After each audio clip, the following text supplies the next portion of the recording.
সবাইরে দেরিতে ঈদ মোবারক। সম্মানিত সাংবাদিক বন্ধুগণ এবং প্রিয় দেশবাসী, আমরা গভীর বেদনার সাথে আজকে আপনাদের সামনে দুটি কথা বলার জন্য এখানে দাঁড়িয়েছি। আপনারা সবাই জানেন, আজ থেকে 28 দিন আগে, বলতে গেলে কুলের এক অবুজ মাসুম বাচ্চা ফাহিমা আক্তার, এই রাইসুল হক সাহেবের মেয়ে, একই বাড়ির একটা লম্পট ছেলে জাকির, তার হাতে তার জীবন, তার ইজ্জত সবকিছু ছিন্ন ভিন্ন হয়ে গেছে। এই মেয়েটা দুনিয়া থেকে বিদায় নিয়েছে। ইন্না লিল্লাহি ওয়া ইন্না ইলাইহি রাজিউন। আল্লাহ তার উপর রহম করুন। আল্লাহ তাকে তার একান্ত খাস বান্দি হিসাবে কবুল করুন, জান্নাতের মেহমান হিসাবে কবুল করুন। বুক ভাঙা, হৃদয় ভাঙা তার মা বাবা, ভাই বোন এবং আপনজনকে আল্লাহ তাআলা উত্তম সবর করার তৌফিক দান করুন। হ্যাঁ, আল্লাহর জন্য সবর করতেই হবে, কিন্তু সবর করাটা এই ক্ষেত্রে বড়ই কঠিন। একটা বাচ্চা গোলাপ ফুলের মতো শুধুমাত্র পাপড়ির মুখ খুলে বের হয়েছে, ফুটে ওঠেনি। কচি বাচ্চা, মা বাপের চোখের সামনে থেকে এই বাচ্চাটাকে কেড়ে নেওয়া হয়েছে। এই মা বাপের জন্য বুক ধরানো, মন ধরানো খুবই কঠিন। আমরা আল্লাহ তাআলার দরবারে দোয়া করি, আল্লাহ তাআলা তাদের সকলের সিনার উপর তার রহমতের হাত বুলিয়ে দিন। লম্পট যে কাজটি করেছে, তার একমাত্র শাস্তি হচ্ছে তার দুনিয়ায় বেঁচে থাকার অধিকার নেই। তাকে দুনিয়া থেকে তার প্রাপ্য নিয়ে বিদায় নিতে হবে। এরকম লম্পটদের শাস্তি যদি কোনো সমাজে না হয়, তাহলে লম্পটদের দৌরাত্ম্য বেড়ে যাবে। আমরা লজ্জিত জাতি হিসাবে। এখানে হয়েছে ফাহিমার, ঢাকায় হয়েছে রামিসার। এই ধরনের ফাহিমা এবং রামিসা, তাদের আর্তচিৎকার, জীবন আলো নিভে যাওয়া আর আপনজনের চোখের পানি দিয়ে নদী তৈরি হয়ে যাওয়া, বর্তমানে এটি হচ্ছে বাংলাদেশের চিত্র। জাতি হিসাবে আমরা লজ্জিত। আমরা নিজেকে ধিক্কার জানাই যে আমরা মাসুম বাচ্চাদেরও ইজ্জতটা আমরা রক্ষা করতে পারছি না। আমরা আবার বড় বড় কথা বলি, আমরা ধমকের সুরে কথা বলি। আমাদের কারো কারো আচরণে মনে হয় যে আমরা শুধু দুনিয়া না, আসমানকেও শাসন করার সামর্থ্য রাখি। নাউজুবিল্লাহ। দুনিয়া আসমান শাসন করার একক এখতিয়ার হচ্ছে দুনিয়া এবং আসমানের যিনি মালিক, সেই রাব্বুল আলামিনের। দেশের ক্ষমতায় কেউ গেলে তার বিনয়ী হওয়া উচিত। দেশের মানুষের দায়িত্ব নেওয়া উচিত। ক্ষমতায় যাওয়ার মানে হচ্ছে গড়ে মালিকগুলো ঘুমাবে শান্তিতে, চকিদার তাকে পাহারা দিবে। আমরা চকিদার, আমরা পাহারাদার। কিন্তু পাহারাদারদের হাবভাব মাঝে মাঝে মালিকের মতো হয়ে যায়। তারা দেশবাসীকে তাদের ভাড়াটিয়া মনে করেন আর নিজেকে তারা মালিক মনে করেন। আমরা এটা নিন্দা জানাই। স্বরাষ্ট্রমন্ত্রীর দায়িত্ব কালপিটদেরকে খুঁজে বের করে আইনের আওতায় আনা। আইনমন্ত্রীর দায়িত্ব এদের ফাঁসি নিশ্চিত করা। এত বড় অপকর্ম জাকির একা করে নাই। এই লম্পটের সাথে তার আপনজনরা জড়িত বলে সবাই বলছে, এবং সবার মুখে যে কথা আসে এই কথা মিথ্যা হতে পারে না। তাদেরকে আইনের আওতায় আনতে হবে। তারা বাংলাদেশের যেখানে পালিয়ে থাকুক, তাদেরকে পাকড়াও করে আইনের আওতায় আনা উচিত। তাহলে ভবিষ্যতে কোনো লম্পট কিংবা লম্পটের সহযোগী হওয়ার দুঃসাহস কারো হবে না। এই বিচার প্রক্রিয়া এখনো শুরু হয়নি। 28 দিন হয়ে গেল। এত বড় চাঞ্চল্যকর একটা ঘটনা সারা দেশকে নাড়ালো, দুনিয়ার মানুষ কাঁদলো, কিন্তু এখন পর্যন্ত একটা চার্জশিট দাখিল হলো না। আমরা এখানে আইন শৃঙ্খলার দায়িত্বে যারা নিয়োজিত আছেন, এই এলাকা কি সিটি কর্পোরেশনের ভিতরে না বাইরে? সদর উপজেলায়। আমি মেট্রোপলিটন কমিশনার যিনি আছেন তার প্রতি আমি অনুরোধ করব এবং আমি কথা বলব যে বাকি কালপ্রিটদেরকেও অ্যারেস্ট করতে হবে। জনতার সামনে প্রমাণ করতে হবে যে তারা তাদের কাজে আন্তরিক। যদি এই দায়িত্ব তারা পালন করেন তাহলে রাষ্ট্রের কর্মকর্তা কর্মচারী হিসাবে তারা জনগণের সহযোগিতা এবং দোয়া পাবেন। কিন্তু যদি এই দায়িত্ব তারা পালন না করেন তাহলে এখানে তাদের থাকারও কোনো দরকার নেই। আপনি রাষ্ট্রের কর্মচারী কর্মকর্তা হিসাবে দায়িত্ব পালন করবেন, তাহলে আপনি থাকবেন। আপনি এই দায়িত্ব পালন করবেন না, আপনি থাকবেন কেন? আমাদের দেশে মামা খালুর টেলিফোনে অনেক কিছু হয়, অবৈধ লেনদেনের মাধ্যমে অনেক কিছু হয়। আমরা কোনো কিছু শুনতে চাই না। আমরা সোজাসুজি দেখতে চাই এদেরকে আইনের আওতায় এনে শাস্তি দেওয়া হচ্ছে। হ্যাঁ, তাদের উপর অবিচার করা হোক, এটাও চাই না। আমরা নিশ্চিত এদের সাথে ন্যায় বিচার করে এদের কেউই দুনিয়া বেঁচে থাকতে পারবে না। কেউ করেছে আর কেউ সহযোগিতা করেছে, উভয়ে দোষী এরা। আমি গ্রামবাসীকে অনুরোধ করব, আপনারা এই বিপন্ন ফ্যামিলিটার পাশে থাকবেন। এই ফ্যামিলিটাকে আজকে দেখলাম, একান্তে তাদের কিছু কথা শোনার সুযোগ নিলাম। আমার কি কর্তব্য এটা আমি বোঝার চেষ্টা করেছি। আমি আপনাদেরকে কথা দিচ্ছি, আমার এবং আমাদের সংগঠন আমাদের জায়গা থেকে ইনশাল্লাহ আমরা আমাদের সর্বোচ্চটা করব। হ্যাঁ, তাদের কপাল বদলানোর দায়িত্ব আল্লাহ তাআলার, আমরা পারবো না, কিন্তু তাদের বিপদে তাদের পাশে দাঁড়ানোর দায়িত্ব আমাদের সবার। এই দায়িত্ব আল্লাহ যেন আমাদেরকে পালন করার তৌফিক দান করে। আমরা লোক দেখানো কোনো কিছুই করতে চাই না। তাদের জন্য ভালো কিছু করতে পারলে আমরাই কৃতজ্ঞ হব যে তারা আমাদেরকে এই সুযোগ দিয়েছেন। আল্লাহ তাআলা আমাদেরকে সামর্থ্য দিয়েছেন। আপনারা দোয়া করবেন। বাংলাদেশের যেখানে এই ধরনের ঘটনা ঘটে আমরা চেষ্টা করি আমাদের সীমিত সামর্থ্যের ভিতরে মানুষের পাশে দাঁড়িয়ে বলতে যে আপনার এই বিপদে আমিও একজন অংশীদার। আমি আপনার বিপদ দূর করতে পারবো না, কিন্তু আপনার কষ্টের ভাগ নিতে এসেছি। আমরা সেই কষ্টের ভাগ নেওয়ার জন্য এখানে এসেছি। তাদেরকে সম্মানিত করার জন্য আসি নাই, নিজে সম্মানিত হতে এসেছি। যদি তারা আমাদের জন্য একটু আল্লাহর দরবারে দোয়া করেন কোনো কারণে, আমাদের কোনো কিছুর কারণে, এটি আমাদের চরম পাওনা হবে ইনশাআল্লাহ। আমি এলাকাবাসীর প্রতি অনুরোধ করব, এই পরিবারটাকে আপনাদের কাছে আমরা আমানত রেখে গেলাম। আপনারা তাদেরকে দেখে রাখবেন, আপনারা খেলে তাদেরকে খাওয়াবেন, আপনারা পড়লে তাদেরকে পড়বেন, তাদের নিরাপত্তার দিকটা আপনারা দেখবেন। কারণ একটা লড়াই এখন শুরু হয়েছে। এই লড়াই অসম লড়াই। এই অসম লড়াইয়ে আপনারা যদি তাদের পক্ষ নেন, ন্যায়ের পক্ষ নেন, তারা জিতবে ইনশাল্লাহ। আইনগত দিক থেকে আদালতে আমাদের পক্ষ থেকে বিচারিক নিম্ন আদালত এবং উচ্চ আদালত সকল জায়গায় আমরা আমাদের সর্বোচ্চটা দিয়ে তাদের পাশে থাকবো ইনশাল্লাহ। আমরা চাই আর কোনো বাপ মা চোখের পানি ফেলে না বলুক যে আমার বাচ্চা তো ফেরত পাবো না, আমি আমার বাচ্চার বিচার চাই। রামিসার বাবাকে সাংবাদিকরা জিজ্ঞেস করেছিলেন আপনি বিচার চান কিনা, তিনি বলছেন কার কাছে বিচার চাইব। অসহায়ত্ব প্রকাশ করেছেন। কেন? বিচার বিভাগের উপর মানুষের আস্থা নেই বলেই তিনি এই কথা বলেছেন। আইন প্রয়োগকারী সংস্থার উপরে আস্থা থাকলে তিনি এই কথা বলতেন না। আমরা সেই বাবাকেও কালকে কথা দিয়ে এসেছি, আপনার পাশে আমরা আছি এবং আপনার পাশে আমরা থাকবো ইনশাআল্লাহ।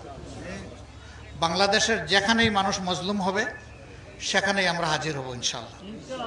আমরা কি নিয়ে হাজির হব জানি না, কিন্তু আমরা এক বুক দরদ নিয়ে হাজির হয়ে যাব ইনশাআল্লাহ তাআলা।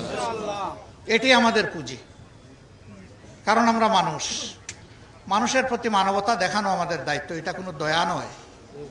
সমাজের মজলুমদের হক আমাদের উপর, যে মজলুমের পাশে আমরা সবাই দাঁড়াবো। আমরা মানে জামাত ইসলামী না, আমরা মানে আমরা সবাই। আল্লাহ যাদেরকে মানুষ হিসাবে পয়দা করেছেন আমরা সবাই। এখানে দল নাই, ধর্ম নাই, এখানে মানবতা। ধর্ম নাই মানে এই না যে আমার ইমান আমি শেষ করে দিচ্ছি। আমরা দেখব না যে এই মজলুম লোকটা কোন দলের কোন ধর্মের, আমরা দেখব তিনি একজন মানুষ, এতটুকুই আমাদের বিবেচনার জন্য, কর্তব্য নির্ধারণের জন্য যথেষ্ট। এর বাইরে আর কিছুর দরকার নেই। এখানে সরকারের 2 জন মন্ত্রী আছেন, আমার 2 ছোট ভাই। আমি তাদেরকে অনুরোধ করব, আপনাদেরকেও আপনাদের দায়িত্ব পালন করতে হবে। এই আসনের এমপি তিনি একজন মন্ত্রী, তার দায়িত্ব আমাদের চেয়ে বেশি। আমি তাকেও কথা দিচ্ছি, অন্যায়ের বিরুদ্ধে তিনি যেখানে থাকবেন আমার সহযোগীরার হাত সেখানে তার সাথে থাকবে ইনশাআল্লাহ। কিন্তু তিনিও যদি কোনো অন্যায়কে প্রশ্রয় দেন, ছোট হিসাবে আমি তাকেও ছাড় দিয়ে কথা বলবো না। আমি তার বিরুদ্ধেও কথা বলতে বাধ্য হব। আমি দেখতে চাই এই আসনের জনগণের প্রতিনিধি হিসাবে, নির্বাচিত প্রতিনিধি হিসাবে তিনি তার দায়িত্ব পালন করছেন, এবং এটা কথায় নয়, এটা কাজে প্রমাণ করতে হবে। এ বিচার দীর্ঘসূত্রিতার দিকে যদি যায় তাহলে আমরা ধরে নিব যে এই বিচার হবে না।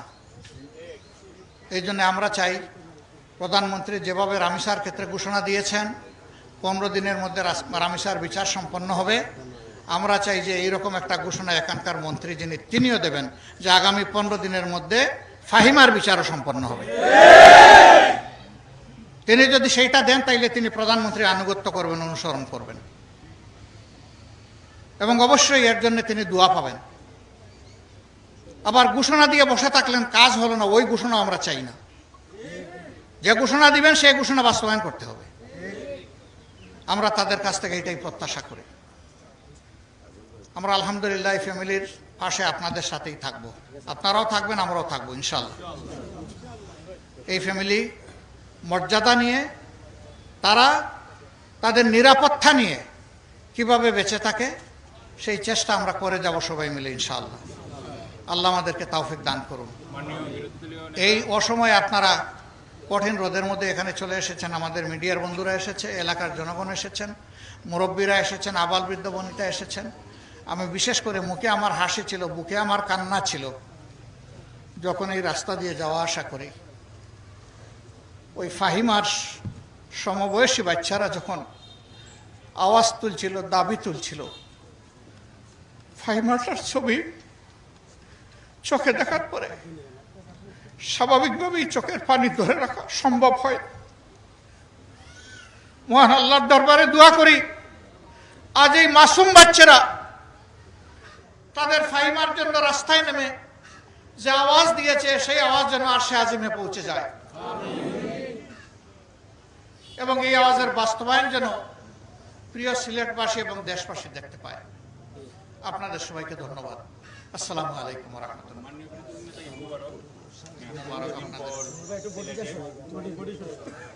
দেখেছি যে বর্তমান সরকার 100 দিন পূর্ণ করেছে, যেহেতু বিরোধী দলে আছেন, তাদের এই 100 দিনকে আপনি কিভাবে মূল্যায়ন করবেন? সাথে লেন হিসাবে বলি যে অর্থনীতি থেকে সমাজ ব্যবস্থা, আইন শৃঙ্খলা সব মিলিয়ে আপনি কিভাবে মূল্যায়ন করবেন?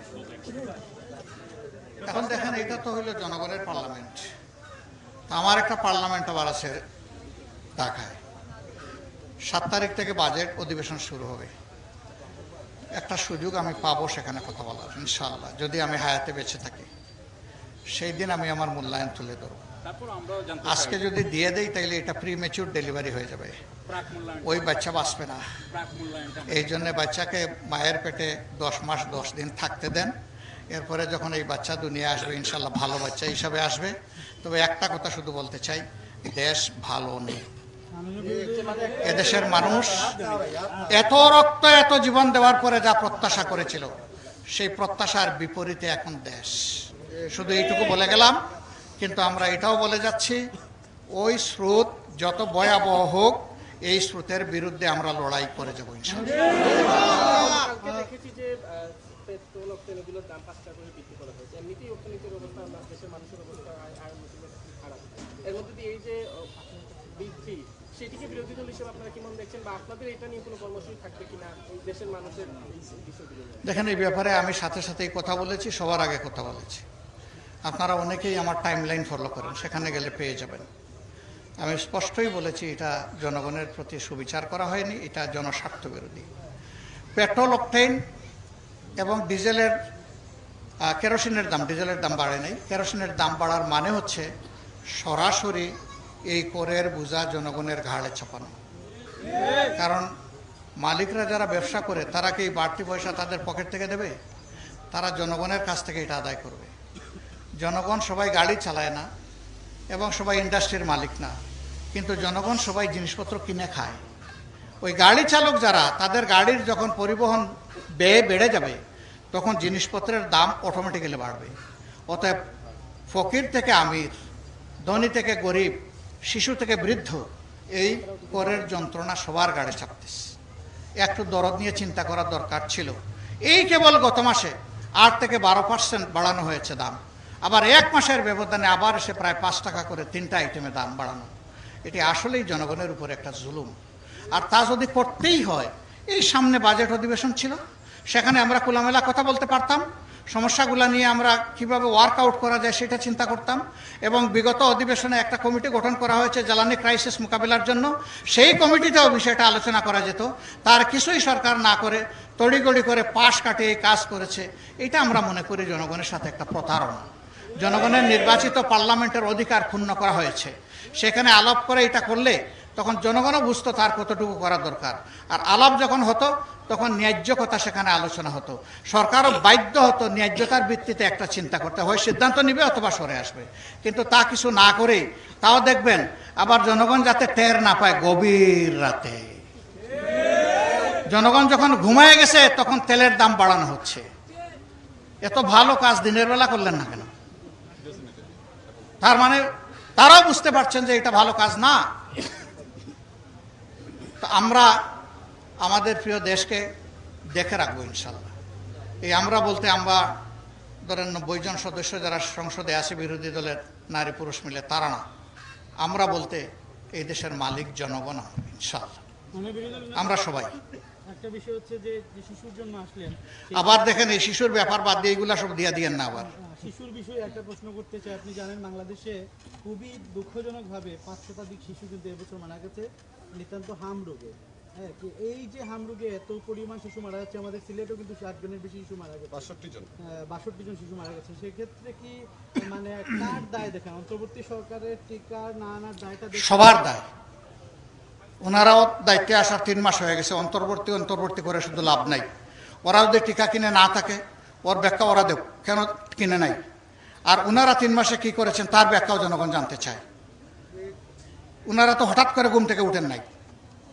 ওনারা দায়িত্বে আসার সাথে সাথে হামের সমস্যা এর আগেই শুরু হয়েছে। এর মাঝেই প্রতিষেধক নিয়ে ইতিমধ্যে কাভারেজ দেওয়া দরকার ছিল। সেটা যদি দিয়ে থাকেন আলহামদুলিল্লাহ। দেওয়ার পরেও কিন্তু হাম হইতে পারে। সেটা পটেনশিয়াল যদি ড্রাগের কম থাকে হাম হইতে পারে। অনেক বাচ্চা তার শৈশবে এগুলো সবই নিয়েছে, কিন্তু তারও হাম হচ্ছে। হইলেও এটা কিন্তু হালকা গ্রেডে হচ্ছে, ওদের জীবন চলে যাচ্ছে না। কিন্তু যে বাচ্চাগুলো পায় নাই, তার আক্রান্ত হওয়ার সাথে সাথে দুনিয়া ছেড়ে চলে যেতে হচ্ছে ওদের। তো দায় কার আছে এইটারও বিবৃতি স্পষ্টভাবে আমরা সংসদে জানতে চাইব। তবে ওই রকম নয় যে এরকম তেলের বিবৃতি দেওয়া হয়েছিল যে বাংলাদেশে তেলের কোনো মজুদের অভাব নাই, আগের চাইতে প্রতিদিন বিক্রি হয় বেশি। এরপরে যখন আমরা রাস্তায় নেমে দোকানিদেরকেও জিজ্ঞেস করলাম, পেট্রোল মালিক এবং যারা তেল সংগ্রহ করছে তাদেরকে, চিত্র পাইলাম সম্পূর্ণ ভিন্ন। সংসদে যখন চেপে ধরলাম তখন তারা স্বীকার করতে বাধ্য হলেন যে তেলের ক্রাইসিস আছে। মুখে মুখে কিছুই নাই, সব কিছু সোনা আর আপনার কি বলে ডায়মন্ডের নহর বসায় দেওয়া হচ্ছে, বাস্তবে কিছুই নাই, এমন আমরা শুনতে চাই না। যা বাস্তব আছে তাই তুলে ধরতে হবে জনগণের সামনে এবং সংসদে। তখন সবাই মিলে আমরা পথ খুঁজবো যে এই সমস্যা থেকে উত্তরণ কিভাবে করা যায়। দেশ এবং জাতির পাশে দাঁড়ানোর দায়িত্ব একা সরকারের নয়। সরকারের প্রধান দায়িত্ব, কিন্তু বিরোধীদেরও দায়িত্ব মুক্ত নয়, আমাদেরও দায়িত্ব আছে। আমরা সেই দায়িত্ব পালন করতে চাই। কেউ আমাদেরকে এই দায়িত্ব পালন করতে না দিলেও আমাদের এই অধিকার আমরা আদায় করে ছাড়বো ইনশাআল্লাহ। ধন্যবাদ আপনাদেরকে। আসসালামু আলাইকুম।